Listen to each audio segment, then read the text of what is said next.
Now the price. Hello guys, JJ Edwards here. We are in the after 11 a.m. with another tape reading. The first part I realized that my mic is off, but the second part I went long at last day's fair value gap area. As you can see, we went long and closed partial at the bias line of the Bollinger and at the value area low. Now my eyes are locked at these bullish candles. I will wait to see if we have a rejection from this area. If we do, I will participate in a short order. There you go. So this is the block that I'm looking at. We have bulls in here. If they are trapped, the price should not go beyond the average price, which is the 50%. Let's see if you have a rejection below the value area low. The price is rejecting that area. Let's go short here. I will move this stop at the highs. I do have a tail in here. It's too soon, too early, but my stop will be tight in that area. All right, let's move the stop above these highs. And as for the profit, I have this gap, so the price can potentially go all the way down to this gap. I would like to close partially or the entire of it in here. Let's remove this horizontal line as well. So okay, let's get out here. The order is placed.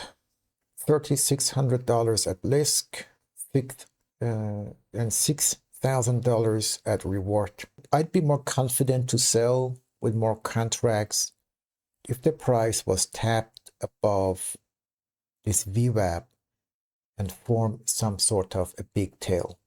So we have a rejection. Now we have the median line. Let's see if the price can break below the median line with the fair value gap. If it does, the market is bearish and it can go to my profit faster than I expected all at once. In a few minutes, it can go all the way to my take profit if it breaks below or close below the median line with the fair value gap. But if it forms some sort of bullish candle near or below the median line after the breakout, that means it might take some time, or I should close my position earlier with smaller profit or move my stop to break even faster.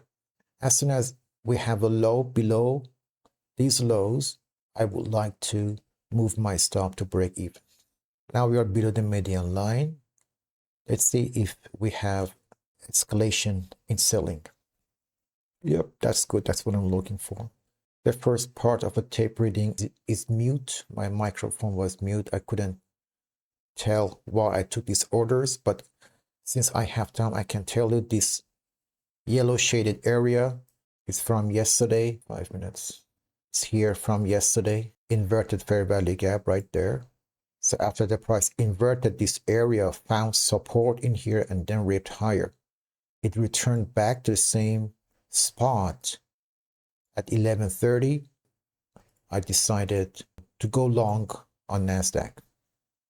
Okay, we are almost at our profit level. I would like to move my stop to the value area low. I secured $650 of profit. Just a few more ticks away. All right, go ahead. Yep, that's done.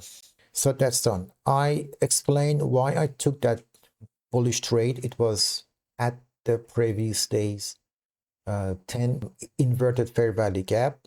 That's a very significant area.